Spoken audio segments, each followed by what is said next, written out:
हरिओम प्रिय दर्शकों, यदि आपकी मेष राशि या मेष लग्न है तो इस वीडियो को पूरे ध्यान से देखिएगा, समझिएगा।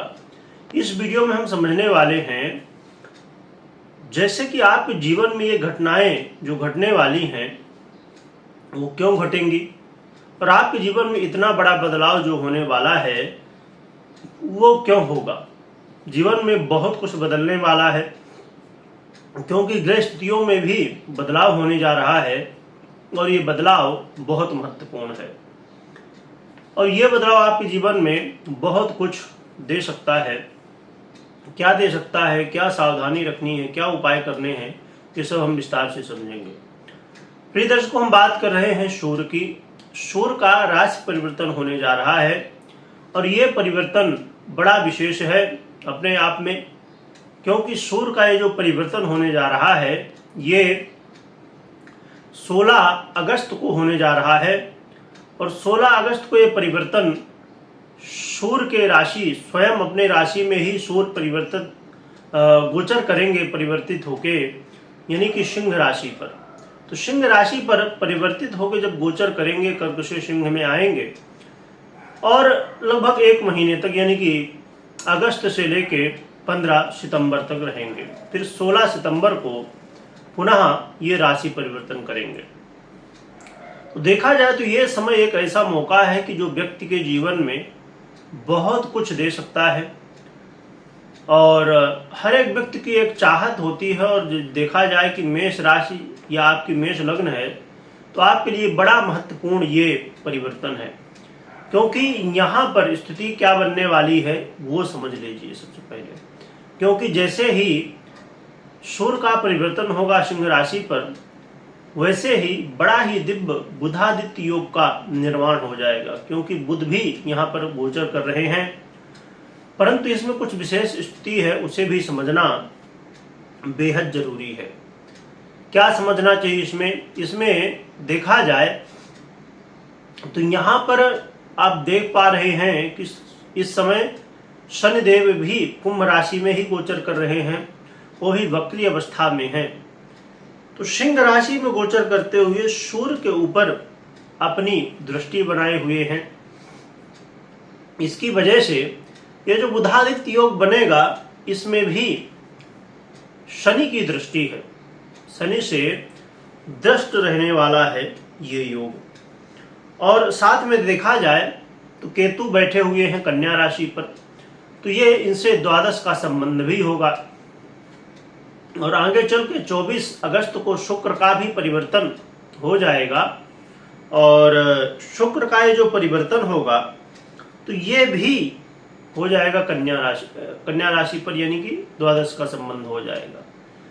तो 24 अगस्त तक शुक्र का भी जो है तो योग संयोग बनेगा, युति बनेगी।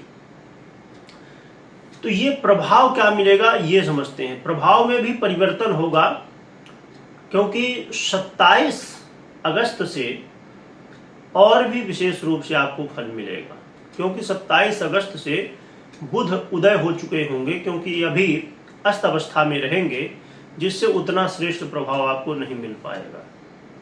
इसलिए इन डेटों को ध्यान में रखिएगा और 24 तारीख को भी ध्यान में रखिएगा, क्योंकि शुक्र यहाँ से चले जाएंगे तो स्थितियां फिर बदल जाएंगी। अब देखा जाए तो आपके जीवन में यदि आप अपने संतान को लेकर चिंतित थे कि आपकी संतान जैसा आप चाह रहे हो वैसा कुछ नहीं कर रही, ऐसा कुछ नहीं कर रही है जिससे आपका नाम रोशन हो, तो संतान इस समय ऐसा कोई ना कोई काम करेगी जिससे नाम रोशन आपका हो सकता है। और यदि पिता के साथ वाद विवाद अनबन की स्थिति बनी हुई थी, आपकी संतान आपके प्रति कहीं न कहीं वो भाव आपको नहीं दिख रहा था जो कि दिखना चाहिए, तो अब ये समस्या दूर होगी। परंतु यहाँ पर थोड़ा सा आपको भी प्रयास करना होगा, क्योंकि यहाँ पर आप देख पा रहे हैं कि ये जो योग बनने वाले हैं, शुक्र बुध सूर्य त्रिग्रही योग भी बन जाएगा।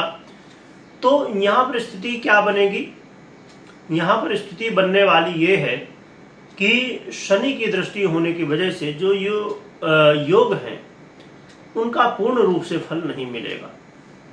जो कि योग बनता है तो उसका फल मिलता है, ऐसा नहीं कि नहीं ही मिलेगा, पर पूर्ण रूप से नहीं मिलेगा, क्योंकि ये योग में शनि जैसे ग्रह की दृष्टि है जो कि विच्छेदात्मक मानी जाती है और प्रभाव में कमी आ जाती है, देखने को मिलती है। अब यहाँ पर धन की यदि समस्याएं थी आपके जीवन में, तो धन की समस्याएं अब दूर होने वाली हैं। पहले से बेहतर स्थिति अब धन की बनने वाली है।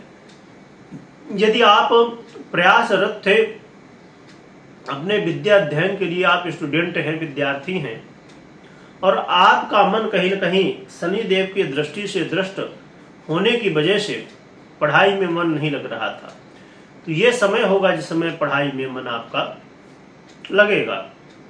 और पढ़ाई में मन लगने का कई, अब देखिए, अब 2 विद्यार्थी हैं, जो कि एक विद्यार्थी 1 घंटे पढ़ता है और एक विद्यार्थी 4 घंटे पढ़ता है।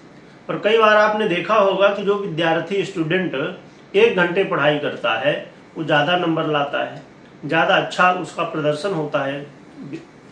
परंतु उस विद्यार्थी के पीछे कारण क्या होता है कि मन, यानी कि यदि आपकी मानसिक स्थिति, जैसे कि शनि की दृष्टि है, तो यहाँ पर क्या होगा, आपका मन विचलित होगा, और आपका मन विचलित है तो फिर समस्याएं और भी ज़्यादा बढ़ जाती। पर अच्छी बात यह है कि आपके लिए मंगल की स्थिति में परिवर्तन होने वाला है, और ये जो शुक्र की युति भी है, बुध की युति है, तो ये कहीं ना कहीं आपको धन प्रदान करने वाली स्थिति बनाएगी, और इस समय धन प्राप्ति की स्थिति आपको देखने को मिलने वाली है। ये समय होगा जिस समय आपकी कई सारी कामनाएं पूरी होंगी। ऐसे वो काम जो कि बहुत समय से रुके हुए हैं, इस समय हो सकते हैं। और यदि आप बहुत ज़्यादा कई तरह की बीमारियों से, कई तरह की समस्याओं से घिरे हुए थे, तो उसमें अब कहीं न कहीं बदलाव होगा, कुछ न कुछ पॉजिटिव रिजल्ट आपको मिलेगा। स्वास्थ्य लाभ भी इस समय होने वाला है। देखा जाए तो ये बहुत सारे लाभ आपको मिलने वाले हैं, और अपने आप में पंचमेश में ही गोचर करना ये बहुत श्रेष्ठ स्थिति मानी जाती है, तो इसका लाभ भी आपको पूरी तरह से लेना चाहिए। अब उपाय क्या करना चाहिए, तो उपाय के रूप में आप अपने सूर्य को सबसे पहले तो कुंडली में चेक करिए कि सूर्य, शुक्र और बुध की क्या स्थिति है। इसके बाद शनि की स्थिति को भी चेक करिए, क्योंकि यहाँ पर शनि से दृष्ट है। यदि सूर्य बहुत मजबूत हैं ये, तो कहीं ना कहीं ये देखने को मिलेगा कि आपको ये रिजल्ट पूरी तरह से मिल सकेंगे, बेनिफिट मिल सकेगा।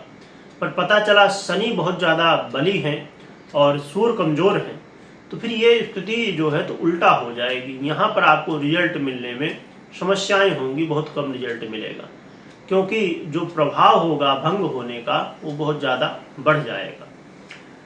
और दशाएं आदि हर एक स्थितियाँ जो कि आपको कहीं ना कहीं लाभ दे सकती हैं या नुकसान दे सकती हैं, उनको देखना होगा। तो ये समय बहुत अच्छा समय है आपके लिए, कहीं ना कहीं कहा जाए। इसमें जो विच्छेदात्मक स्थिति है उसको समझने के लिए आपको कुंडली का विश्लेषण करना चाहिए। और यहाँ तक कि उन लोगों के लिए भी एक अच्छा मौका ये है जो लोग सरकारी नौकरी के लिए प्रयास कर रहे हैं, आप तैयारी कर रहे हैं सरकारी नौकरी की, या कोई भी बड़े पद के लिए आप तैयारी कर रहे हैं, और खासकर यदि सरकारी क्षेत्र से जुड़ा हो तब तो बहुत ही महत्वपूर्ण हो जाता है कि अपनी कुंडली को चेक करिए। तो ये समय है, एक मौका है कि आपको ये संभावनाएं बढ़ जाएंगी। और या तो आप सरकारी नौकरी के लिए सोच रहे थे कि नहीं मुझे तैयारी करना है, तो ये सही समय होगा। यदि आपकी स्थितियां हैं, आपकी उम्र है, योग्यताएं हैं, तो फिर ये स्थितियां आपको देखने को मिल सकती हैं। तो एक तो भगवान सूर्य को अर्घ्य दीजिए, और आप अपने पिता का सम्मान करिए, बड़ों का आशीर्वाद लीजिए, सत्य मार्ग में चलिए, और संभवतः यदि संभव हो पाए तो आप रविवार को नमक का त्याग कर सकते हैं, तो इससे भी काफ़ी ज़्यादा बेहतर स्थितियाँ बनेंगी। और जितना जल्दी प्रातःकाल हो सके उठने का प्रयास करिए, कोशिश करिए कि ब्रह्म मुहूर्त में यदि उठ सकें तो बहुत बढ़िया रहेगा। इससे सूर्य को बल जाएगा। और बाकी कौन से उपाय विशेष रूप से आपको करना चाहिए, आप अपनी कुंडली के द्वारा निश्चित कर सकते हैं। तो कुंडली का विश्लेषण अवश्य करें। यदि सरकारी क्षेत्र से जुड़ा हुआ, अब इसमें एक चीज़ और भी मैं बता दूं कि सरकारी क्षेत्र से जुड़ा हुआ जॉब करना चाहते हैं, चाहे व्यापार करना चाहते हैं या आप कर रहे हैं व्यापार, जैसे बहुत सारे ठेका होते हैं ना, कॉन्ट्रैक्ट होते हैं, बहुत सारे काम होते हैं। अब जैसे आपको योजनाएं हैं उनके ऊपर काम कर रहे हैं, सरकारी योजनाएं हैं या बहुत सारी सरकार से किसी भी तरह आप जुड़े हैं और आपको बेनिफिट नहीं मिल रहा है, तो इसमें बेनिफिट आप ले सकते हैं। और यदि नहीं मिल रहा है तो आप अपनी कुंडली को अवश्य देखिए, समझिए, विश्लेषण करवाइए। तो बहुत अच्छा मौका है जिस समय इसका लाभ आप ले सकते हैं या नहीं आप समझ पाएंगे। कमेंट में जय सूर्यदेव लिखिएगा, लिखने के साथ खूब स्मरण करिएगा। वीडियो देखने के लिए बहुत बहुत धन्यवाद।